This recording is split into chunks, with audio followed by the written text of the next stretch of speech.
బ్యాక్గ్రౌండ్లో thumbnail చూస్తే మీకు అర్థమైంటుంది. అందులో తెలంగాణ రాష్ట్రంలో బీఆర్ఎస్ పార్టీ రైతుల పక్షాన టేకేదారు తీసుకొని ప్రధానంగా రైతుల సమస్యలే ఎజెండాగా ముందలు పోతా ఉన్న పరిస్థితులు చూస్తూ ఉన్నాం. సో ప్రస్తుతానికి కాంగ్రెస్ సర్కారు రైతులు పండించిన పంటను కొనడం లేదు. రైతు బంధు ఎగ్గొట్టడం జరిగింది, రుణమాఫీ ఎగ్గొట్టడం జరిగింది, రైతులకు యూరియా బస్తాలు ఇవ్వకుండా మోసం చేయడం జరిగింది. ఇట్లా రాష్ట్రంలో రైతాంగం పైన ఎన్ని రకాలుగా అవకాశం ఉంటే అన్ని రకాలుగా మోసం చేస్తూ వచ్చింది. ఆఖరికి ఈరోజు రాష్ట్రంలో పరిస్థితి ఏంటంటే రైతు తాను ఆరుగాలం కష్టపడి ఏ సహాయం అందకుండా సొంతంగా అప్పో సప్పో చేసి వ్యవసాయం చేసి 4 గింజలు పండిస్తే ఆ పండించిన 4 గింజలు కూడా ఇవాళ ఈ సర్కారు కొనలేని పరిస్థితి కనిపిస్తున్నది. దీనికి కారణం ఏంది? మరి ఒకవేళ కొనకపోతే రైతు పరిస్థితి ఏంది? రాష్ట్రంలో రైతాంగం ప్రస్తుతం ఉన్న పరిస్థితులలో ఈ కాంగ్రెస్ ప్రభుత్వాన్ని నమ్మి కళ్ళాల దగ్గర తీసుకపోతే ఇక వాడు దేవుని దండం పెట్టాక అనిపిస్తాను. అది ఇవాళ కొంటారా, రేపు కొంటారా, అసలు కొనరా కొంటారా ఏందని అర్థం కావట్లేదు. సో అందుకే బీఆర్ఎస్ పార్టీ ఒక మంచి ప్రోగ్రాం తీసుకుంది, రైతు సదస్సు ఏర్పాటు చేయబోతుంది, రైతు సంగ్రామం అంటారు. సో వేల మంది రైతాంగంతో ఇవాళ చిన్నపాటి సభ లెక్క వరంగల్లో ఏర్పాటు చేయబోతున్నారు. మరి ఈ సంగ్రామం చేసినా ఇక ఏం చేసినా ఇంకో 2.5 సంవత్సరాలు ఈ రాష్ట్రంలో కాంగ్రెస్ సర్కారు ఉంటుంది. అప్పటిదాకా రైతుల పరిస్థితులు ఏం మారవు, మారే అవకాశం ఉన్నట్టుగా ఏం కనిపిస్తలేవు సూచనలు కూడా. సో ఒకసారి టైటిల్ చూడండి, నేడే వరంగల్లో రైతు సంగ్రామం అని చెప్పేసి క్వశ్చన్ మార్క్ పెట్టిన. ఇలా 6వ తారీఖు. సో 6వ తారీఖు రేవంత్ రెడ్డి గారు మరి ఇవాళ ఇంకేమైనా ప్రోగ్రాం తీసుకుంటాడు, ఏదో ఒకటి ఏదన్నా ఒక ప్రోగ్రాం తీసుకొని ఇక ఆడికి పోయి ఇక బీఆర్ఎస్ వాళ్ళని తిట్టుకుంటా మాది రైతు పండుగ మేము బ్రహ్మాండంగా ఎలుగబెడుతున్నాం చెప్పుకుంటారు. ఇంకా ఈ చెప్పుకునే ప్రోగ్రాం ఇలా ఎట్లా ఉంటుంది? ఎందుకంటే ఎక్కడ బీఆర్ఎస్ సభ పెడితే, ఎక్కడ బీఆర్ఎస్ ప్రజల్లోకి పోతే అంది స్పాట్ తెల్లారి ఏదో ఒకటి లచ్కోర్ ప్రోగ్రామ్స్ ఉంటాయి. సో రేవంత్ అన్న అది తీసుకుంటాడు. ఇంకా వీళ్ళు నమస్తే తెలంగాణ బ్యానర్ ఐటమ్ రాసిరు. ఓరుగల్లులో నేడే రైతు సంగ్రామం, ఇంకా రైతులకు అండగా బీఆర్ఎస్ సదస్సు పెడుతున్నది, కాంగ్రెస్ రైతు డిక్లరేషన్ మోసాన్ని ఎండగట్టేందుకు సిద్ధమైన రైతులు దండుగట్టి తరలి వచ్చేందుకు ఏర్పాట్లు చేస్తా ఉన్నారు.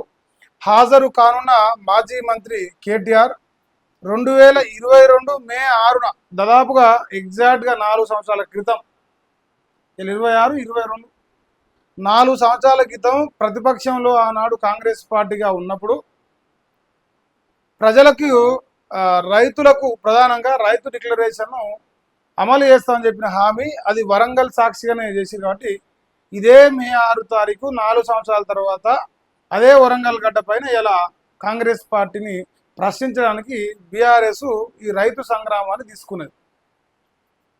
ఇంతలా గాడిద గుడ్డి ఇప్పుడు తలకాయ మీద వేసి కొడతారు. 4 ఏళ్ళైనా నెరవేరని హామీలు గద్దెనెక్కి మొండి చేయి చూపిన వైనం కనిపిస్తున్నది. ఇక వడ్లు మక్కల కొనుగోలు పైన నిర్లక్ష్యం కనిపిస్తున్నది. రేవంత్ సర్కారుపై రగులుతున్న కర్షకులు అని చెప్పేసి ఇక మిగతా అంతా వార్త రాసిరు. ఇప్పుడు వడ్లు కొంటాం, మక్కలు కొంటాం, జొన్నలు కొంటాం, ఈ వంటానికి ఒక క్యాబినెట్ భేటీ పెడతాం. ఇది రేవంత్ రెడ్డి గారికి వ్యవహారం కనిపిస్తున్నాయి. పంట కొనేందుకు భేటీలు పెట్టాలన్నా, రైతులు పండించిన పంట కొనేందుకు క్యాబినెట్లో చర్చించి ఆ చర్చలు ఫలించిన తర్వాత మీటింగ్ పెట్టి మేము కొంటాం, మేము చేస్తాం అని చెప్పాలి. ఇంకో దుర్మార్గమైన విషయం ఏంటంటే ఇదే రేవంత్ రెడ్డి ఆనాడు ప్రతిపక్షంలో ఉన్నప్పుడు నయ్యజాగిరి ఏమన్నా పోతుందా? 2,70,000 కోట్ల బడ్జెట్ ఈ రాష్ట్రంలో ఉన్నది. ఎందుకు కొంతలేవు రైతులు పండించిన పంటను? రైతుల పంట ఆగమైపోతున్నది, వర్షాలకు తడిసి ఇబ్బంది పడుతున్నారు అని సంసారి మాటలు మాట్లాడండి ఇదే రేవంత్ రెడ్డి.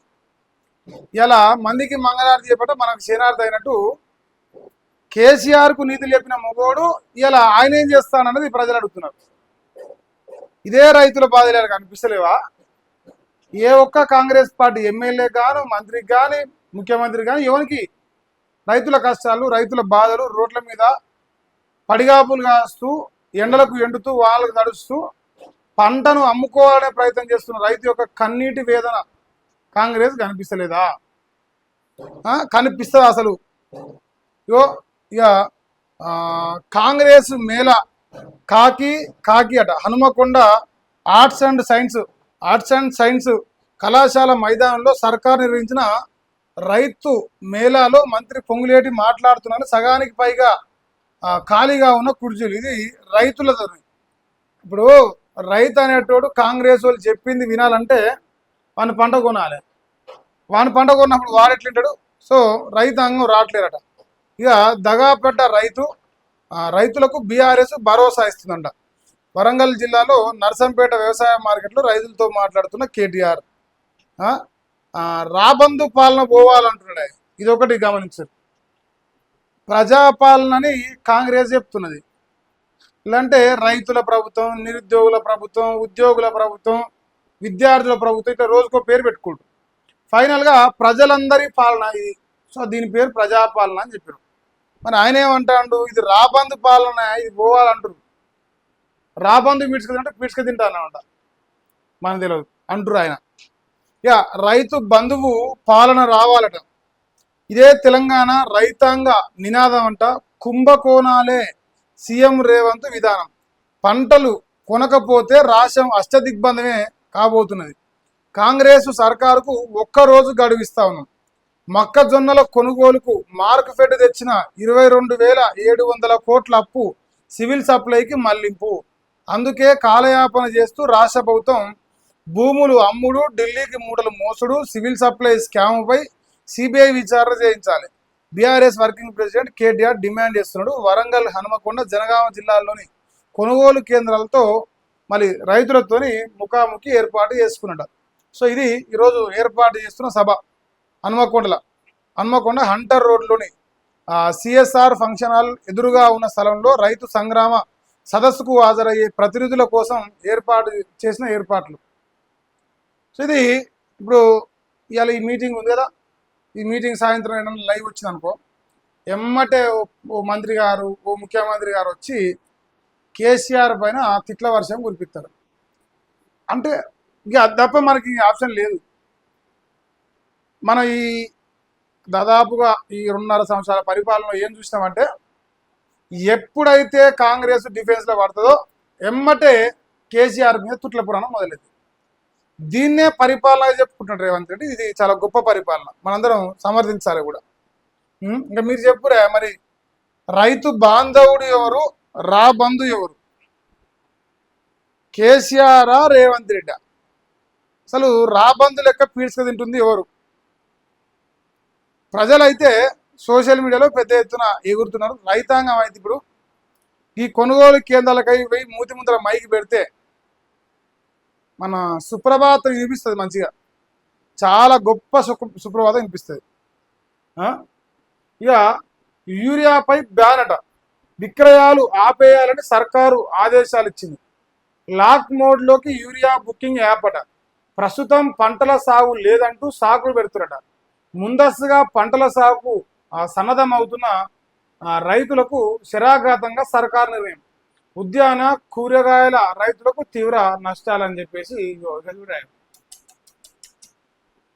లాక్ మోడ్ అంట నాయన.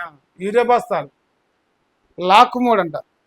మందిని ముంచే మూడు అని కూడా పెడితే బాగుంటుంది. పేరు టైటిల్ సెట్ అవుతుంది మీకు కూడా, మీరు చేసే వ్యవస్థకు. భూమి రైతుది, పంట సర్కారుది. పంట మార్పిడి వైపు ప్రభుత్వం సీఎంకు చేరిన నివేదిక ఇంకా చూసుకోరా. ఇది ఈ రైతాంగం సంబంధించి నమస్తే తెలంగాణ రాసింది ఇప్పటివరకు.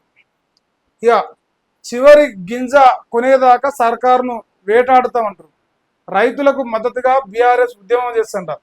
నేడు హన్మకొండ కేంద్రంగా రైతు సదస్సు. ధాన్యం కొనుగోలులో కాంగ్రెస్ ప్రభుత్వం మొద్దు నిద్ర వీడాలి.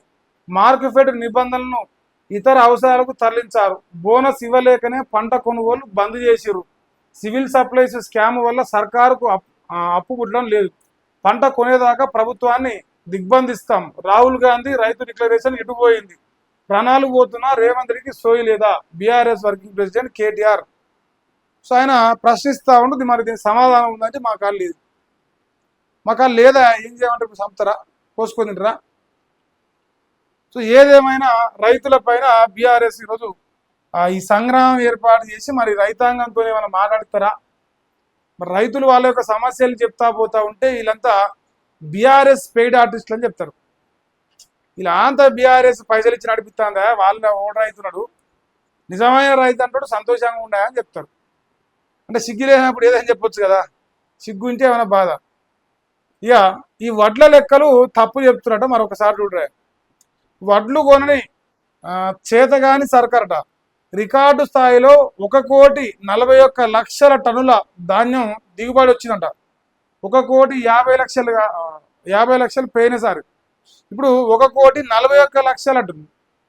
మరి రేవంత్ అన్నకే తెలియాలి, నాకైతే తెలియదు. కానీ కనీసం 10% కూడా ధాన్యం కొని సర్కారు ప్రభుత్వం చెప్పే మడలకు కొనుగోలులో పొంతనే లేని లెక్కలు కనిపిస్తున్నాయి. కొనుగోలు కేంద్రాల్లో గోనె సంచులు రవాణా కొరత ఉన్నది. నిధుల గండంతో కొనుగోలు ప్రక్రియలో నెలకొన్న జాప్యం, ఎండలు అకాల వర్షాలతో కల్లాల వద్దే అన్నదాతలు అవస్థలు తీస్తున్నారు. నిధుల మళ్లింపుతో ఆగమ్య గోచరంగా మొక్కజొన్న రైతుల పరిస్థితి కనిపిస్తున్నది. వారాలు గడుస్తున్నా కాంటా కాకపోవడంతో రైతులకు భారీ నష్టం. కొనుగోలు కేంద్రాల వద్దే రైతు ప్రాణాలు పోతున్న దుస్థితి.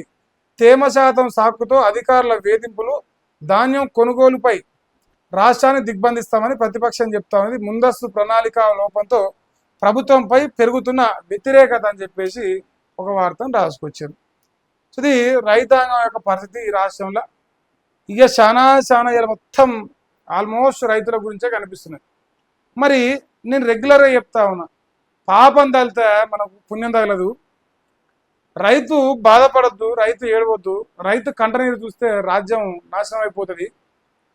సో రైతాంగం పంట కొనురేనైనా అని చెప్తున్నాం. ఈరోజు కూడా అప్పు తెస్తారా, సప్పు తెస్తారా, ఏట్ల పడతారా, ఇంకేమైనా చేస్తారా చేసుకోండి.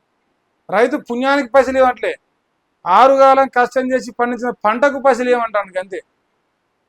ఆయన ఊకనే నీ సొమ్ము తినడానికి ఇంకో సొమ్ము తినడానికి ఆశపడతలేడు కదా. సో రేవంత్ అన్న మరి దయచేసి సోచాయించాలని కోరుకుంటున్నా నేనైతే మా రేవంత్ అన్నను.